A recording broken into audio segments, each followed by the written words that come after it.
ऐसे है। अब मैं आपको और एट्रीब्यूट बता देता हूँ यहाँ पे।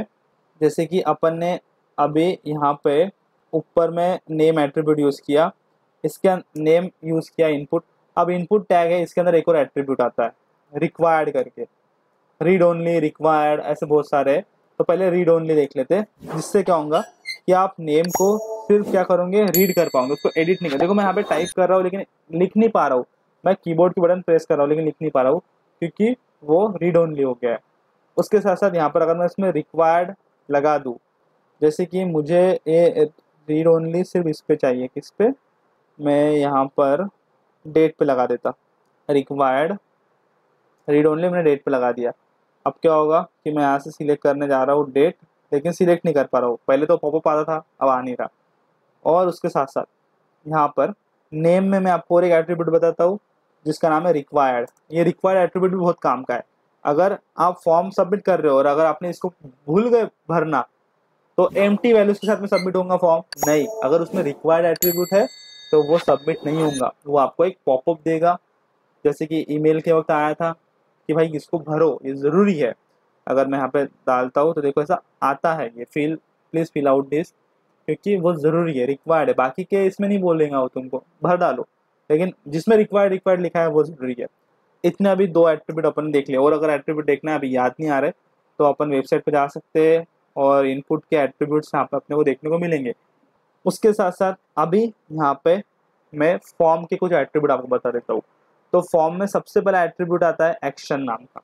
अभी एक्शन क्या काम में आता है, देखो जब भी आप क्या कर रहे हो, ये इसको सबमिट कर रहे हो। अब सपोज अपने अपने ऊपर का एक फॉर्म है जो कि थोड़ा बना हुआ है अच्छे से, इसमें मैं लिखता हूँ एक्शन करके। अब इसमें क्या होगा कि आपके पास में कोई बैकएंड की फाइल होंगी, जैसे कि मैंने एक डॉट जावा में फाइल बनाई है, सर्वर की तरफ की जो फाइल बनाई है, बैकएंड की फाइल जो है मेरे पास में, वो मैंने बना के रखी है।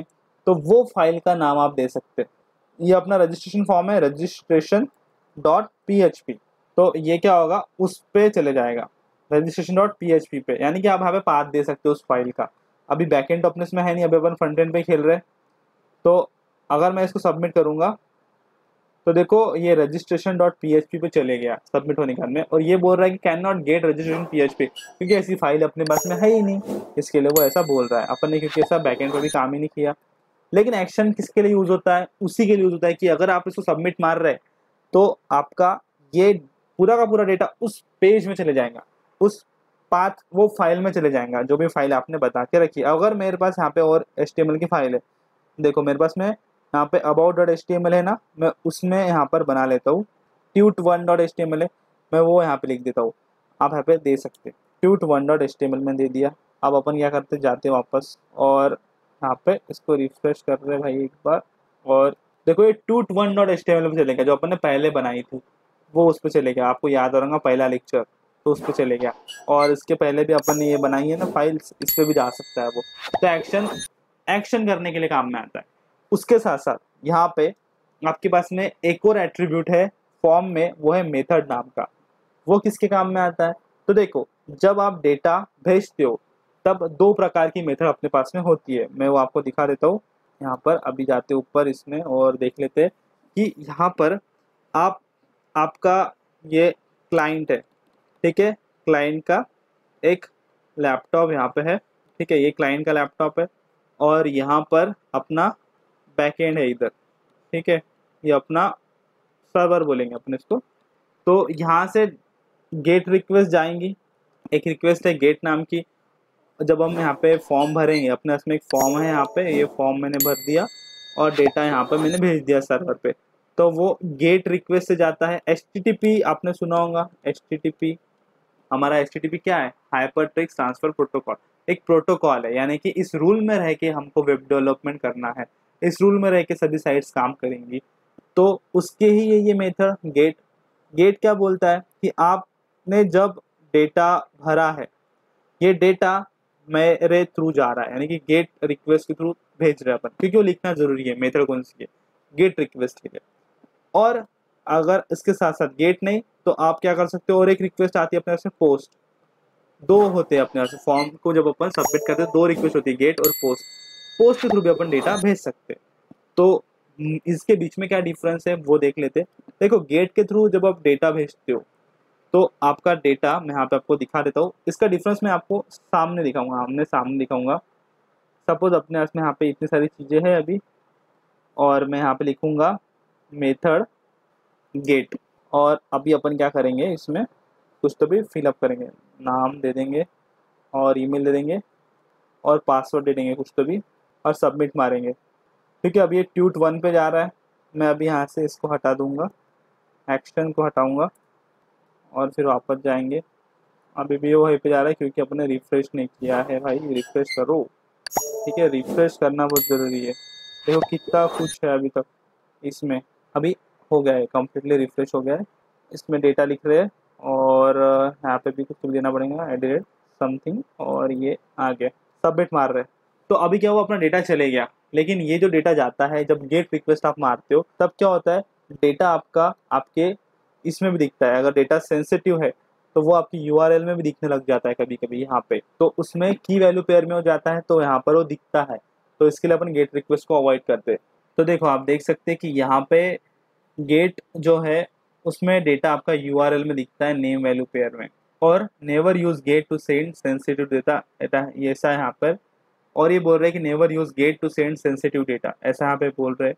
और उसमें यूआरएल का लेंथ जो होता है, length of the URL is limited 2048 characters का होता है। Useful for form submission where a user want to bookmark the result. Get is good for non secure data like query string in Google.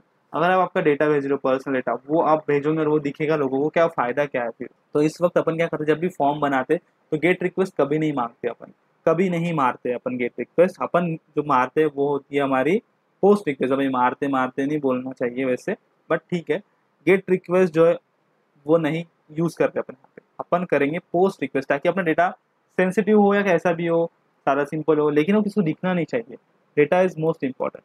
तो उसको अपन क्या करेंगे, directly भेजेंगे by using post request. तो जब डेटा पोस्ट रिक्वेस्ट से भेजते हैं अपन, तो वो अपना एक वहाँ पे बॉडी के थ्रू जाता है। देखो, happens the form data inside the body of the HTTP request, और फिर वो आगे सबमिट होता है। जब आप सबमिट कर रहे हो तो submitted form data is not shown in the URL, ऐसा है बोलता है जब पोस्ट रिक्वेस्ट यूज कर रहे हैं, क्योंकि वो आपके रिक्वेस्ट के बॉडी में इनसाइड में रहता है।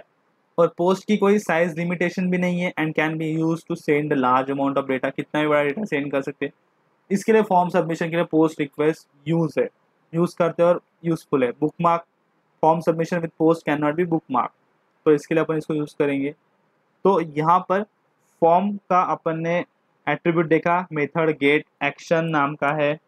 यहाँ पर एक्शन नाम का एक है जिसमें अपन यूआरएल देंगे। जो भी एक्शन आपको परफॉर्म करनी है वो आप दे सकते हैं। यूआरएल आपको मेनली यहाँ पर देना पड़ेगा उसके अंदर। उसके साथ साथ यहाँ पर फॉर्म में और कौन सा एट्रीब्यूट्स है वो भी देख लेते हैं। एक्शन हो गया, टारगेट करके एट्रीब्यूट है।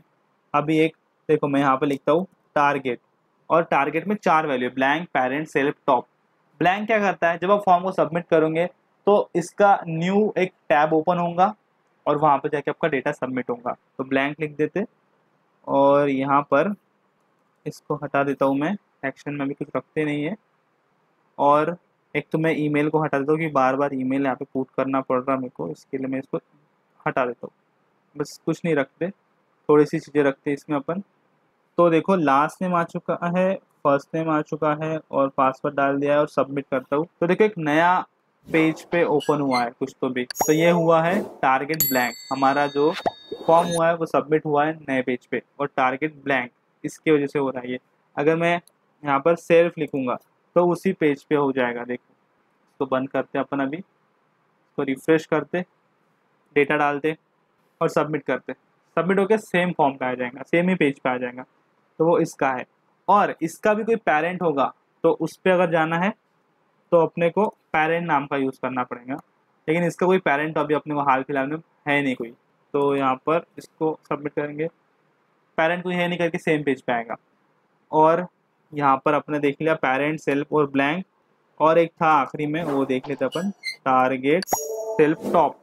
टॉप को जाएगा ये, टॉप का देखो यहाँ पे देख लेते, यानी कि वही इस पे देखो, top the response is display in the full body of the window, full body of the window वहाँ पे देखने को मिलेंगे।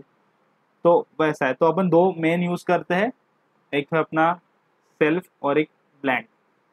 उसके बाद में मेथड एट्रीब्यूट अपन देख लिया, मेथड पोस्ट और मेथड गेट है वो अपन देख लिया, उनका डिफरेंस भी देखा। नेक्स्ट जो एट्रीब्यूट है वो है ऑटो कंप्लीट एट्रीब्यूट। वो ऑटो कंप्लीट एट्रीब्यूट क्या करता है, इसमें दो वैल्यू होती है, ऑफ और ऑन। ऑन कर देता हूँ तो आपके इसमें अपने वैल्यू नहीं भरी है, ठीक है, और अपने फॉर्म को सबमिट करना है। तो auto complete attribute specify weather a form should have auto complete on और of. When autocomplete is on, browser automatically complete value based on values that the user has entered before। तो वो पहले जो values आपने डाली है वो लेके वो सबमिट कर देगा, ठीक है, अगर आपने ऑटो कंप्लीट ऑन रखा है तो। ऑफ रखा है तो नहीं करेगा, तो वो उसका यूज है। उसके बाद में नीचे है नॉन वैलिडेटेड। अभी देखो क्या होता है कि आपका जो पेज है उसमें कभी कभी जैसा ईमेल था यहाँ पर, इसमें एडिरेट होना ज़रूरी था, लेकिन अभी मेरे को इसकी तकलीफ हो रही थी, तो मैं यहाँ पर कुछ वैल्यू दूंगा, इसमें भी दूंगा, इसमें भी दूंगा और सबमिट करेंगे। तो देखो अभी एडिरेट बोल रहा है, ठीक है, वैसे सबमिट नहीं हो रहा। तो मेरे को अगर ये नहीं चाहिए, बार बार तकलीफ दे रहा है, तो नॉन वैलिडेट करके आता है। यहाँ पर ईमेल के ऊपर वैलिडेशन लगा है। क्या वैलिडेशन लगा है कि एडिरेट चाहिए ही, मेरे को ये वैलिडेशन को हटा देना है, तो मैं नॉन वैलिडेट करके एक एट्रीब्यूट है फॉर्म के पास में वो यूज़ करूँगा। वो लगा दिया मैंने, अभी यहाँ पे देखो ये लगा दिया है। अभी देखते हैं कि ईमेल वो रहता है क्या, ठीक है, अभी जाते हैं अपन यहाँ पे और देखते हैं सबमिट करके, तो बिंदास सबमिट हो रहा। एडिट वेडिट का कोई टेंशन ही नहीं। क्यों? क्योंकि नॉन वैलिडेट लगा है। नॉन वैलिडेट बोलता है कि वैलिडेशन को हटा दो, चाहिए ही नहीं अपने को, इसके लिए वैलिडेशन का अपन यूज़ करते हैं नॉन वैलिडेट का। तो ऐसे कुछ फॉर्म के एट्रीब्यूट है। इनपुट टाइप के अपने एट्रीब्यूट रह गए थे, वो देख लेते हैं अपन। इनपुट टाइप में मैंने एक एट्रीब्यूट देखा कि अगर आपको इस ईमेल फील्ड को डिसेबल करना है, यानी कि यूज़र इसको भर ना पाए, इसमें कुछ तो भी गड़बड़ है, तो मैं यहाँ पे एक डिसेबल करके एट्रीब्यूट है वो लगा सकता। तो उससे क्या होगा कि आप यहाँ पे ये देखो इसको कुछ नहीं कर पाओगे, डिसेबल्ड हो चुका है। तो ये भी फीचर बहुत काम में आता है। और जब अपन डिलीट नाम का पेज बनाते हैं तब उसमें क्या होता है कि डिलीट करना है डेटा को, तो आप अपडेट नहीं कर रहे हो, सिर्फ आपको उस सबको डिसेबल करके रखना है और फिर डिलीट कर दो, तो बहुत काम में आता है तब। तो इनपुट के जो टाइप है अपन ने देखे, यहाँ पर इनपुट के इतने सारे टाइप्स थे। पहले तो ये टाइप्स है, आप देख सकते हो, अब इतने सारे टाइप्स थे और आपको ये ट्राई करना है, हर एक चीज़ का उसमें टाइप है। और एट्रीब्यूट्स कौन कौन से, तो अपन ने यहाँ पर एक प्लेस होल्डर करके एट्रीब्यूट बता देता हूँ मैं, बहुत अच्छा एट्रीब्यूट है। जैसे कि यहाँ पर मैं लिख रहा हूँ प्लेस होल्डर, इसमें क्या होगा कि एंटर योर नेम, एक ऐसा यूज़र को मैसेज दिखेगा। देखो यहाँ पे एक मैसेज दिख रहा है नेम में, एंटर योर नेम, तो वो डालेगा तो वो हट जाएगा, लेकिन फिर से आ जाएगा। तो ये भी बहुत अच्छा एट्रीब्यूट है प्लेस होल्डर नाम का, जो कि इनपुट में होता है। रीड ओनली अपन ने देखा, डिसेबल अपन ने देखा। साइज एट्रीब्यूट अपन ने देखा नहीं। देखो मैंने बोला था कि 20 रहती है साइज बाय डिफॉल्ट, उसको बढ़ा सकते हैं अपन। तो साइज इक्वल टू मैं कर देता हूँ 90। अभी तक तो 20, किसी 20 तक तो कोई का नाम होता ही नहीं है, लेकिन फिर भी देखो इसकी साइज बढ़ा दी मैंने 90 तक। यहाँ पे साइज इसकी हो गई बीट्स। तो size attribute work with the following input type, ये इनके साथ में काम करता है। और attribute specify the visible width in characters of N input field, उसकी कितनी विड्थ है वो बताता है, इस प्रकार से। और यहाँ पर मैक्स लेंथ करके भी एक प्रॉपर्टी आती है, जो कि जैसे कि अपने पास में अपने को पिन कोड लेना है किसी से, तो पिन कोड मैक्सिमम 4-6 लेंथ का होता है। तो हम यहाँ पर लिखेंगे टेक्स्ट और उसमें लिखेंगे, यहाँ पर ये पिन के लिए है, पिन कोड है किसी का, या फिर अपना OTP आता है, वो भी कितना रहता है 4 या फिर 6 का रहता है। तो मैक्स लेंथ अपन यहाँ पे एट्रीब्यूट यूज़ कर सकते हैं 6, कि भाई सिर्फ 6 इसमें आएंगे, उससे ज़्यादा नहीं। तो पिन कोड 888888, देखो नहीं जा रहा उसके आगे टाइप नहीं होगा। तो बहुत सारी चीज़ें यहाँ पे अपने को मिल जा रही है। और उसकी साइज़ भी 4 कर दो, ताकि वो उतना ही दिखेगा विड्थ में। तो देखो विड्थ उसकी, विड्थ सेट करने के लिए अपन साइज़ का यूज़ कर रहे हैं, विड्थ 6, अब वो छोटा हो जाएगा, देखो 6 कैरेक्टर लेने के लायक हो जाएगा वो। तो बहुत अच्छा चीज़ें इसमें देखने को मिलती है। मीन मैक्स भी होता है, जैसे कि यहाँ पर इन्होंने एक एग्जांपल दिया है, मैं अभी इसका एग्जांपल आपको देना है वैसे तो, लेकिन यहाँ पे बेटर समझेगा। देखो इन्होंने क्या बोला है कि डेट एंटर करना है बिफोर 1980। तो अब इस पर क्लिक करेंगे तो देखो उससे अंदर की डेट बता रहा है, उससे पहले की, और डेट आफ्टर 2000। तो यहाँ पे देखो 2000 के बाद में तक डेट आप सिलेक्ट कर सकते हैं। क्वांटिटी मिनिमम मैक्सिमम 1 से 5, क्वांटिटी डालना है बिटवीन 1 to 5, तो आप यहाँ पे देखो 6 नहीं डाल सकते, 6 नहीं चलेगा। तो इस वक्त ये काम में आता है अपना कौन, तो मैक्स, मिन और मिन मैक्स, ये बहुत काम में आता है। तो रेंज सेट कर देते हैं अपन यहाँ पे मिन मैक्स। मल्टीपल अपन देखा था फाइल के टाइम पे कि मल्टीपल फाइल सिलेक्ट कर सकते हैं। और पैटर्न करके एट्रीब्यूट आता है जो कि पैटर्न बनाने के काम में आता है। जैसे कि यहाँ पर कंट्री कोड जो होता है यूजर का, वो सिर्फ 3 इसका हो रहा है अक्षर का, और उसके अंदर अपने को सिर्फ ABCD चाहिए। तो यहाँ पर देखो एक इन्होंने बनाया है पैटर्न, ये अपन देखेंगे जावास्क्रिप्ट में, जावास्क्रिप्ट का पार्ट है उसमें देखेंगे। इन्होंने यहाँ पे क्या किया है कि A to Z लिखा है, यानी कि ABCD के A to Z सब कैरेक्टर चलेंगे, और A to Z लिखा है स्मॉल में, यानी कि स्मॉल के भी सब चलेंगे। और यहाँ पे 3 लिखा है, यानी कि सिर्फ 3 तक आप डाल सकते हैं, 6 नहीं ऐड कर सकोगे, 4 नहीं ऐड कर सकोगे। ABC उसके आगे टाइप करो तो आपको प्रॉब्लम आ जाएगा, ये मैच नहीं कर रहा बोलते पैटर्न से, तो आपको सिर्फ यहाँ पर 3 डालना पड़ेगा। देखो 3 सबमिट हो जाएगा, ABC सबमिट हो जाएगा। इसमें 1 to 3 भी आप डाल नहीं सकते, वो भी मैच नहीं करेगा। तो 3 तक, और उसमें सिर्फ ABCD वाले लेटर्स चाहिए अपने को, बाकी के नहीं। तो पैटर्न बनाना है उसके बहुत काम है। तो रेगेक्स को पढ़ेंगे अपन ध्यान से।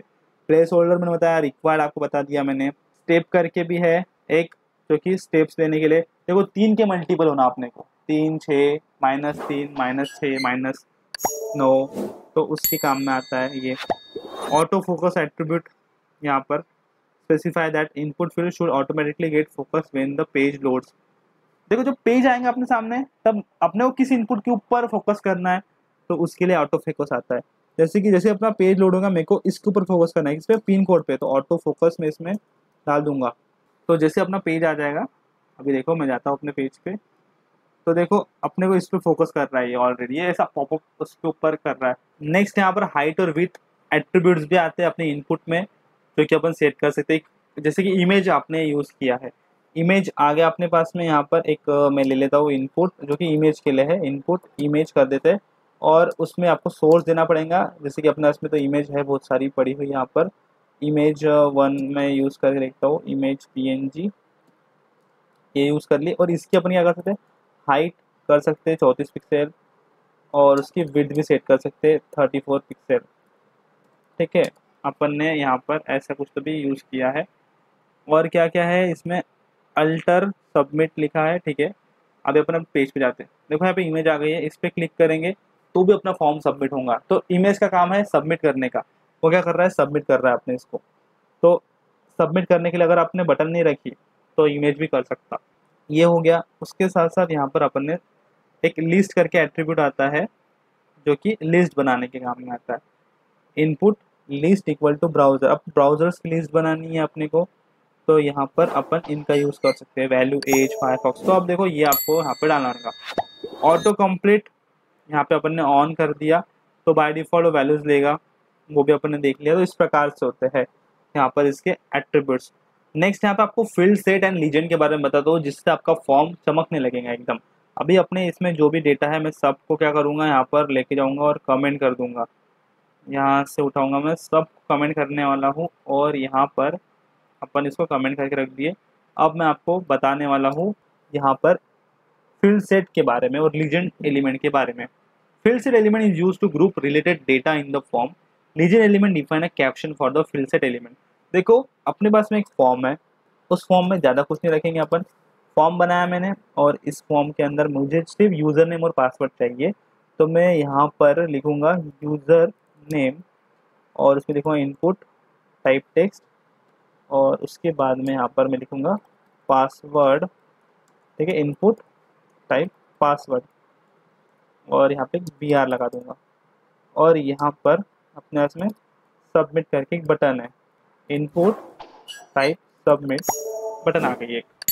ठीक है, BR। अपने इसमें एक फॉर्म आ गया होगा पेज पे अपने, इतना फॉर्म आ गया।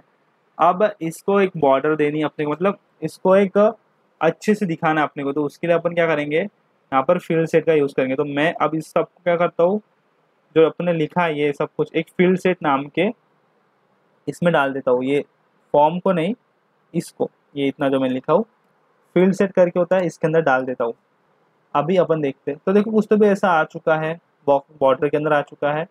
अब इसको भी अपने को क्या करना है, यहाँ पर एक लीजेंड करके होता है, उसके अंदर आपको देना है यहाँ पर साइन इन करके। अभी देखो तो यहाँ पे कुछ इस प्रकार से दिख रहा है, तो कितना अच्छा दिखता है जब आप ऐसे फॉर्म बनाते हो। तो ये अपन यूज़ कर सकते हैं, अचीव कर सकते हैं बाय यूजिंग फील्ड सेट। आप देख सकते हैं लीजेंड्स इन्होंने बना के रखा है और ये कुछ इस प्रकार से दिखता है और अपन ने भी वो बना लिया, तो ये बहुत काम का है। और इस प्रकार से हम बनाते हैं फॉर्म्स को। तो फॉर्म्स को अपन ने देखा, और एक यूज़ बता देता हूँ कि अगर आपके जो फॉर्म है उसमें आपको बार बार बी आर यूज़ करना पड़ रहा है, उसके सिवा वो आजू बाजू नीचे आ नहीं रहे, तो अपन टेबल का भी यूज़ कर सकते हैं। टेबल में क्या होता है कि अपन ने टी आर देखा था, एक टेबल की रो है, तो जैसे कि यहाँ पर टेबल डेटा में लिखता हो और इसमें अपन क्या कर सकते हैं, इनपुट डाल सकते हैं। यहाँ पर इसमें अपन एक इनपुट डाल सकते हैं जो कि हमारा क्या करेगा, नेम लेगा, ठीक है, ऐसे। और नेक्स्ट टेबल डेटा में भी अपन क्या कर सकते हैं, एज डाल सकते हैं, तो इनपुट वो नंबर लेगा। अभी अपन देखते हैं अपने पेज पे जाके यहाँ पे कैसा दिख रहा है। तो ये देखो ऐसा आ गया है, ये नेम और एज, ये एक रो है और उसके अंदर 2 डेटा है उसके साथ साथ। या फिर अपन क्या कर सकते हैं, यहाँ पे दूसरी एक और रो बना सकते हैं, टी आर। अब अपन ने टेबल पढ़ा है उसमें आपको देखने को मिलेगा टेबल डेटा। अब इसके अंदर अपन यहाँ पर जेंडर लिखेंगे और जेंडर का अपन यहाँ पर दे सकते हैं कोड, जो भी आपको देना है। तो टेबल का भी यूज़ कर सकते हैं, उससे क्या होगा, एक के नीचे को आएगा और आजू बाजू आएगा।